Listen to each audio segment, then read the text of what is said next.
ये क्वेश्चन है proud of Orissa जी की तरफ से। ये क्वेश्चन नहीं, ये तंज मतलब टॉन्ट मार रहे हैं मुझे।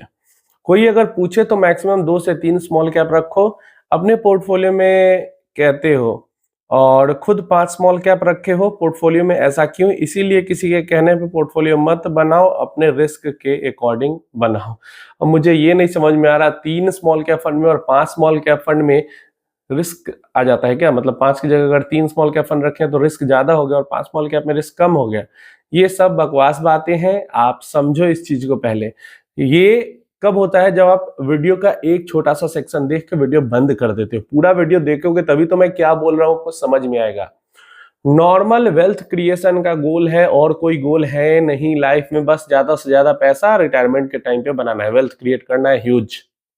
क्लियर है? या फिर सीधा टारगेट है कि 10 करोड़ बनाना है, 5 करोड़ बनाना है, 2 करोड़ बनाना है, बस, और कोई गोल ही नहीं है।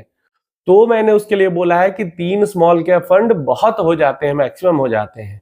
लेकिन अगर मेरे पास नंबर ऑफ गोल्स ज्यादा है, आगे चल के भविष्य में मुझे बड़ा घर बनाना है, आगे चल के भविष्य में मुझे अपनी गाड़ी को भी अपडेट करना है, बड़ा गाड़ी भी चाहिए, ठीक है? और सिर्फ गाड़ी नहीं, गाड़ियां चाहिए। और मुझे कई सारे वैकेशंस के लिए भी प्लानिंग करनी है, बिग वैकेशंस के लिए, या फिर और भी किसी का पर्टिकुलर कोई गोल हो सकता है। तो उसके लिए अलग अलग फंड के अंदर इन्वेस्टमेंट की जा सकती है। मैंने बार बार वीडियो में बोला है कि अगर आप चाहो तो आप एक ही फंड रखो और सारे अपने गोल्स के लिए उसके अंदर इन्वेस्टमेंट करो। आप चाहो तो 5 आपके अलग अलग गोल्स हैं तो 5 अलग अलग गोल्स के लिए अलग अलग में इन्वेस्ट करो।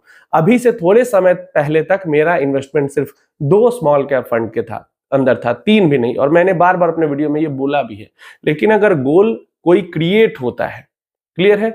अब कल को मुझे अपने बच्चे के लिए इन्वेस्टमेंट करना होगा लॉन्ग टर्म में, तो एक फंड में और ऐड कर लूंगा जिसको मैं छूऊंगा नहीं, बस उसमें इन्वेस्टमेंट बच्चे के लिए जाएगी। क्लियर है? किसी और के काम के लिए इन्वेस्टमेंट, तो अलग अलग, ताकि हम अपने इन्वेस्टमेंट को डिस्टर्ब ना करें, इसके लिए हम इन्वेस्टमेंट कर सकते हैं। अगर गोल्स ज्यादा होंगी तो वो करना ही पड़ेगा। ऐसा कुछ नहीं है कि 3 स्मॉल कैप फंड रखें तो रिस्क बहुत ज्यादा है और 5 स्मॉल कैप रखें तो रिस्क बहुत कम है।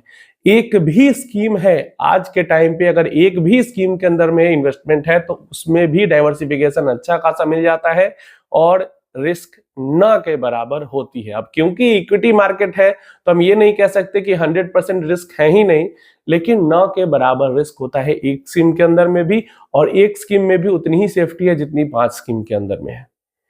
तो इन सब चीजों को लेके परेशान नहीं होना है, पूरा वीडियो देखना है ताकि बातें पूरी तरीके से समझ में आए कि आखिर सामने वाला बता क्या रहा है, समझा क्या रहा है। आधी वीडियो देखोगे तो ऐसे ही परेशान रहोगे और दूसरों को भी परेशान करोगे।